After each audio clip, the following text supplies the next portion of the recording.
The storm had ended hours ago, but the air still smelled of iron and static. The alien girl, Lyra, sat curled beneath a half-collapsed ridge of glassy stone, her knees drawn to her chest, the last warmth of her mother's shawl wrapped around her shoulders.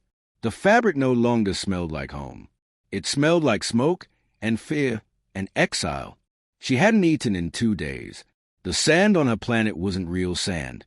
It shimmered faintly, made of tiny metallic dust that stung her eyes when the wind rose. Every time she blinked, the world fractured into pieces of light. Somewhere beyond those dunes were the gates that had closed behind her forever, the ancient towers of the Illyrian kin, her mother's people. They had called her contamination, a mistake, a creature who carried a human father's sin. Lyra didn't understand politics, only the silence that followed her mother's death. The tribunal had spoken in words that sounded colder than any sentence. Her lineage ends here. And so it did. Now, the only sound was a steady thrum of her pulse against the emptiness. She pressed her palm into the sand and whispered to no one, "I'll find you, Mama, even if the stars fall." But the stars did more than fall. One of them crashed. A blinding streak cut through the horizon, splitting the violet sky like a blade of fire. The ground trembled beneath her feet, the dunes rippling like liquid metal. Lyra stumbled backward, her small hand shielding her eyes as a shockwave of wind threw sand into the air. When she looked up again, a column of smoke was rising in the distance, dark and alive, curling toward the clouds.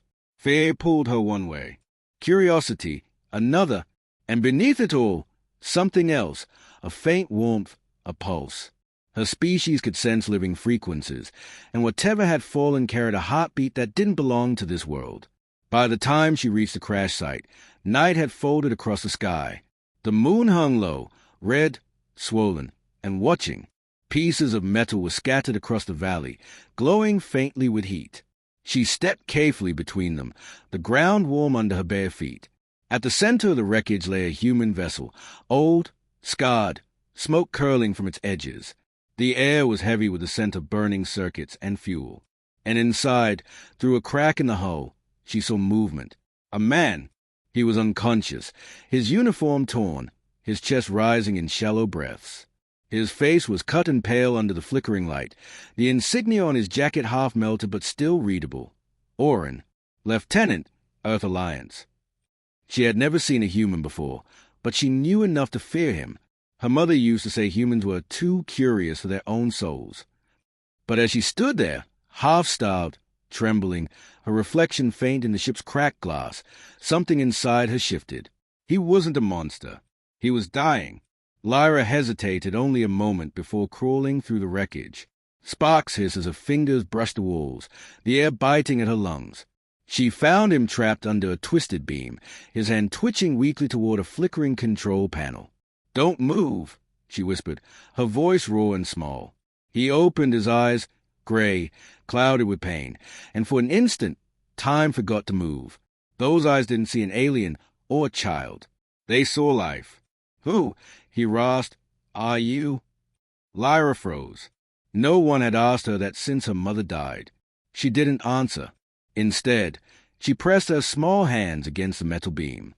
Her skin glowed faintly, veins pulsing with biolight. The metal responded, melting softly away like wax. Orin's breath hitched, half in awe, half in disbelief. "You're not human." Her lips trembled. "Neither are you," she murmured. "Not anymore." He frowned, confusion flickering before darkness claimed him again. Lyra dragged him out of the wreckage, inch by inch, until they were beneath the open sky. The wind had softened. The stars had returned. She tore a strip of her shawl and wrapped it around his bleeding arm, unsure why she cared, only that something inside her refused to let him die. When he stirred again, she was sitting beside him, her gaze fixed on the horizon. "You saved me," he whispered. "I don't know why," she said quietly. "Maybe because no one saved me." The silence that followed wasn't empty. It was alive, filled with the sound of their breathing, the crackle of cooling metal, the fragile heartbeat of two strangers whose worlds had just collided. Somewhere above them, unseen satellites blinked. Somewhere far away, the Illyrian kin declared her name erased from their records. But here, under the broken sky, Something new had begun, something fragile, dangerous, and beautiful. Oren turned his head toward her, his voice barely audible. "What's your name?" She hesitated, as if saying it might make it real again. "Lyra." He smiled faintly. "Then I guess the universe didn't banish you completely. Lyra." She looked up, her eyes reflecting the stars. "No," she whispered. "It just sent me someone to find." By morning, the valley was silent again. The ship had stopped smoking, leaving behind a faint metallic scent that clung to the wind. Lyra watched the human breathe, slow, uneven, but alive. He slept beneath a broken wing of his vessel, the shadow of its curved metal shielding him from the harsh light of the twin suns. She had never been this close to another being before. Not since her mother. The idea of tending to him felt wrong, yet leaving him to die felt worse. His body looked too fragile for a creature of war, pale skin marked by bruises, veins visible like thin rivers beneath the surface. Humans, she thought, were too soft for worlds like this. She brought him water from the mineral stream that ran under the dunes. The water glowed faintly, like all living things on this planet, and when she placed it to his lips, he stirred, his eyes opening again, slow and disoriented. "Am I dead?" he asked hoarsely. Lyra tilted her head. "Not yet." Oren tried to sit up but winced. "Where am I?" "My world," she said simply. Then, after a pause, "You fell into it." He looked around, blinking against the strange light. The landscape shimmered like liquid glass, mountain floating faintly in the distance, gravity never fully settled. "It's beautiful," he whispered, "and impossible." "Everything impossible feels beautiful to humans," she replied softly. He turned toward her, studying her in the dim glow, the pale silver lines that ran along her skin, the quiet strength in her gaze. She looked too young to have endured exile, yet something in her eyes made her seem centuries older. "What's your name?" he asked again, as though confirming she was real. "Lyra." He smiled faintly. "Oren," he said. "Pilot, or I was, before your sky decided to eat my ship." The way he said it made her lips curve, just slightly. "You shouldn't move," she murmured, her voice gentle but firm. "I'm fine," he lied. His hand trembled when he tried to push himself up. Lyra reached out before she could think, her fingers brushing his wrist. The contact sent a strange current through both of them, subtle but unmistakable. Oren froze, eyes widening. Her species could sense emotional frequencies through touch, pain, fear, longing. But this felt different. It wasn't just empathy. It was a recognition, like a melody she'd heard before. She pulled her hand back quickly. "What was that?" he asked quietly. Lyra looked away. "You wouldn't understand." "Try me." She hesitated. "My people call it soul resonance. It happens when two beings share the same wavelength of emotion. It shouldn't happen between different species." Oren gave a breath of dry laughter. "Well, we both got terrible luck." They spent the day in silence, patching wounds, salvaging what little remained from his ship. Lyra collected the scattered fragments of metal and placed them neatly beside him, a quiet gesture of hope. He noticed the way she worked. Precise, silent, her movements graceful even in exhaustion. As the sun began to set, the sky turned from amber to indigo. The air cooled, and strange winged shapes glided above them, their bodies translucent against the stars. Lyra watched them with a kind of sorrow. "They migrate every season," she murmured. "They always return home." Oren glanced at her. "And you?" She shook her head slowly. "I have no home to return to." He wanted to say something comforting, but the words felt too heavy for his dry mouth. Instead, he reached for the piece of tech beside him, a half-broken communication beacon. "If I can fix this, maybe I can call for help. Maybe even—" "Help for you," she interrupted quietly. "Not for me." He looked at her then, really looked. "Why were you out here alone, Lyra?" Her expression didn't change, but her voice thinned like glass. "They banished me. After my mother died." Oren felt a hollow form in his chest. "I'm sorry. You didn't do it." "No," he said softly, "but I understand what it's like to lose everything." that made her glance up, curious. His eyes were on the horizon, distant. War, he added after a pause. It doesn't take sides anymore. It just takes. For a long moment, neither spoke. The light faded, the world dimmed to violet. A gentle hum filled the valley, the sound of the planet breathing in its sleep. Lyra finally whispered, "Humans feel too much. It makes you fragile." Oren smiled faintly. "And yet you're the one who saved one." That night, they sat beside the faint glow of the broken ship's power core. The silence between them wasn't awkward now. It was soft, like the pause before music begins. She watched him drift into uneasy sleep, his body still trembling from pain. When she reached to adjust the cloth on his arm, her hand brushed his skin again, and the same pulse of resonance sparked through her veins. This time, she didn't pull away. His breathing steadied. The hum of his heartbeat echoed faintly in her own chest, and she realized with quiet dread, or maybe wonder, that their wavelengths were syncing. Two beings, from worlds that hated each other, now breathing to the same rhythm. And as the night deepened, Lyra looked at the stars and whispered to them, "Maybe the universe didn't curse me after all." 3 nights passed. The air had grown colder, and the sky no longer glowed.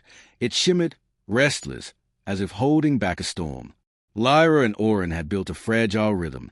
She gathered food and energy crystals from the dunes. He repaired fragments of his ship with trembling hands and fading hope. Every evening, they sat near the dying power core, its soft hum the only sound between them. Silence had become their language. Oren's wounds had begun to heal, but something else had started to fester.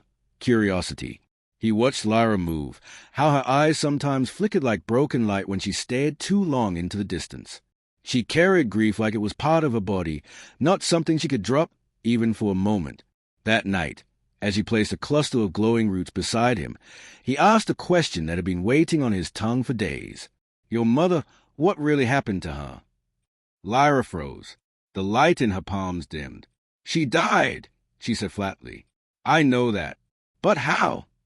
Lyra's gaze lifted to the horizon, where the twin moons hung like watching eyes. "She trusted someone she shouldn't have," she said quietly. "Someone from the stars." Oren felt a chill run through him. "A human." She didn't answer, but her silence was enough. "My people came here once," he said slowly, more to himself than her. "A scouting expedition, decades ago. The record said the planet was uninhabited. That's why."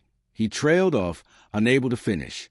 "That's why they built your outpost on sacred ground," Lyra whispered, bitterness soft but deep. "That's why my mother tried to stop them. And that's why they called her a traitor when she wouldn't let them kill you."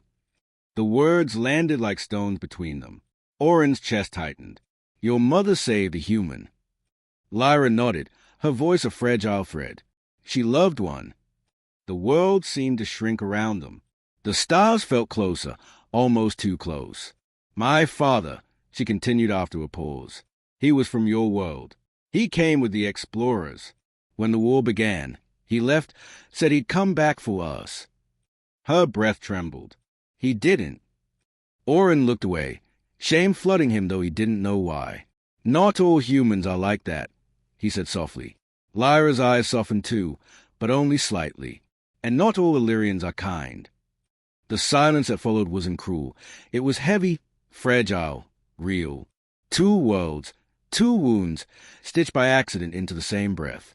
Oren finally spoke again, voice rough. "The war, what they told us back on Earth, was that your kind attacked first. That your queen ordered the destruction of our colonies." Lyra laughed softly, but there was no joy in it. "They tell the same stories here. Only the names are different." She turned toward him then, her eyes glowing faintly. "Truth doesn't survive war. Only memory does. And memories, they lie." Oren watched her for a long time, her face lit by the soft pulse of alien light. He thought of all the missions, the medals, the speeches about defending humanity. None of them felt like truth anymore. When he finally spoke, his voice cracked under the weight of realization. "Lyra, I think my ship wasn't lost by accident." Her eyes narrowed. "What do you mean?" He swallowed hard. "My assignment was an exploration. It was recovery. I was supposed to retrieve something from this planet. A genetic marker. My commander said it could end the conflict. Her body stiffened. A genetic marker. Yes, a hybrid signal, part human, part Illyrian, but they never told me who it belonged to. Lyra's breath caught in her throat. Her pulse quickened, glowing faintly under her skin. You mean me? The truth fell between them like a crack in the world. Oren's face went pale. He didn't need to answer. His silence said everything. She stood abruptly, the sand glowing under her bare feet. So you were sent to find me. Not by chance. Not by fate. By them. Lyra, no. You lied. Her voice broke, raw and trembling. You looked at me like I mattered, like I was more than some experiment. I didn't know, he said desperately, rising to his feet despite the pain. I swear to you, Lyra, I didn't know until now. She turned away, her shoulders shaking. The wind picked up, scattering the sand around them like shards of light. Then what happens when you report back, Oren? Will they come for me? Or will they finish what they started with my mother? His throat tightened. I won't tell them. I couldn't. She faced him again, eyes shimmering with unshed tears. You can't stop them. Maybe not, he said, voice breaking, but I can try. For a moment, the storm quieted. They stood inches apart, both trembling, both wounded in ways neither could heal. The glow from her skin reflected softly onto his face, painting him in alien light. I didn't save you because you were human, she whispered. I saved you because I was tired of watching things die.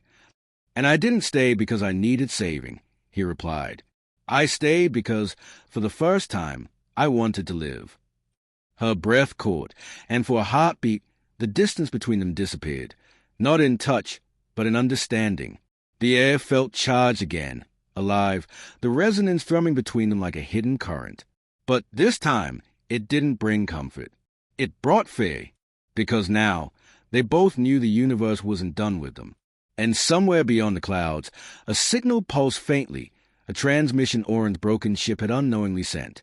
Someone was listening, and they were already on their way. The night no longer felt like night. The sky pulsed in silent waves, the colors too alive, the stars flickering as if they were waiting for something. Lyra hadn't spoken to Oren since the truth came out. She sat on the ridge overlooking the valley, her shawl pulled tightly around her shoulders. Beneath her, the sand glowed faintly, a heartbeat under the earth. Each pulse reminded her she was still alive, though she wasn't sure she wanted to be. Behind her, Oren worked on the transmitter. His hands shook, the screen flashing with static symbols. He wasn't repairing it to call for rescue, not anymore. He was trying to find a way to erase a signal that had already gone out. But he was too late. He could feel it in the static, the faint echo of a returning ping. They'd heard him. Lyra's voice broke the silence, small but sharp. They're coming, aren't they? Oren looked up from the console. Maybe, he admitted. Maybe they already know exactly where we are. She didn't turn around. You could still go back with them. Tell them the hybrid died. Tell them you found nothing. I can't do that. Her laugh was short and bitter. You can't, or you won't. He stood, wiping soot from his palms. Because if they come, Lyra, if they see you, they won't stop until they've taken you apart. I've seen what the Alliance does to things it doesn't understand. She turned to him then, eyes luminous in the dark. You mean what it's afraid of? He nodded, slowly. Yes, and that's why you have to leave. There's a canyon north of here. The storms hide everything. You can survive out there. And you? I'll lead them away. Destroy the beacon if I can. Lyra stared at him, searching his face. There was no bravado, no false heroism, just exhaustion and quiet determination. She hated that it made her chest ache. You'll die, she said. Maybe, he replied, but at least it'll mean something. She rose, her expression unreadable. You sound like her. Your mother. Lyra nodded. She used to say things like that. About meaning, about sacrifice. And look where it got her. Oren stepped closer, the faint hum of resonance between them stirring again, not as bright as before, but deeper, steadier. She saved someone she loved, he said softly. That's not nothing. Lyra's throat tightened. She wanted to stay angry. It would have been easier. But his words cracked something open inside her. The wind picked up, tugging at her shawl. If you die for me, they'll still come. They'll just send more ships. More men like you. Then I'll make them remember what they destroyed.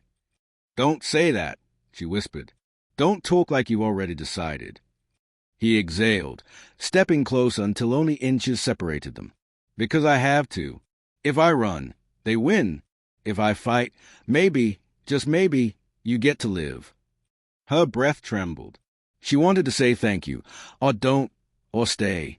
But none of the words felt big enough to hold the weight of what he was doing. Instead, she reached up and touched his cheek, the same way her mother once had when saying goodbye. His skin was warm beneath her palm, his heartbeat steady against her fingertips. The resonance flared, soft and aching, filling the space between them with everything they couldn't say. Oren closed his eyes, leaning into the touch. If we'd met somewhere else, he murmured, maybe the universe would have been kinder. Lyra's voice was barely a whisper. Maybe the universe doesn't decide everything. For a heartbeat, they stayed like that, suspended between two fates, two worlds, two heartbeats that no longer knew how to exist apart.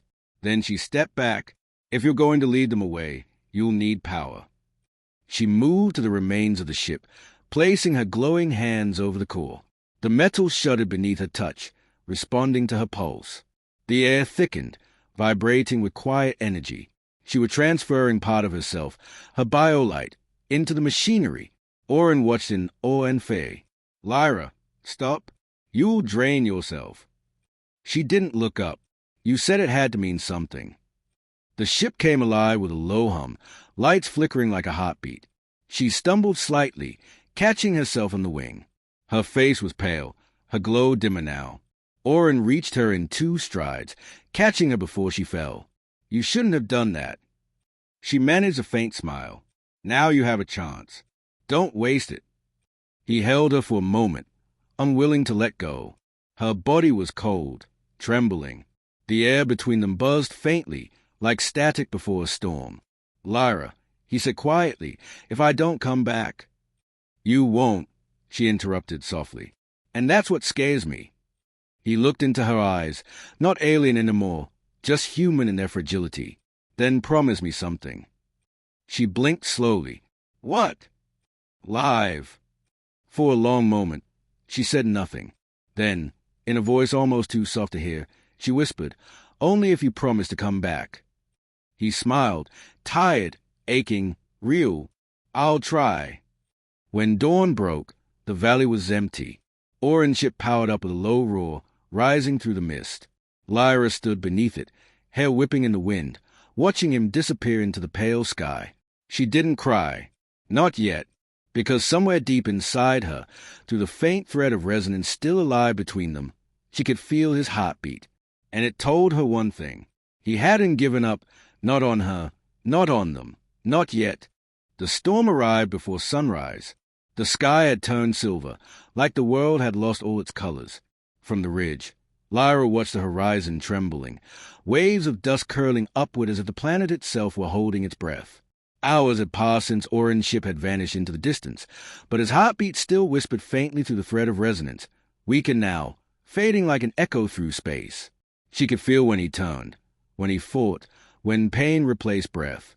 Every pulse told a story she didn't want to know. She told herself to move, to hide, to survive, but her body refused. The bond between them made distance feel meaningless. Even the silence carried his presence.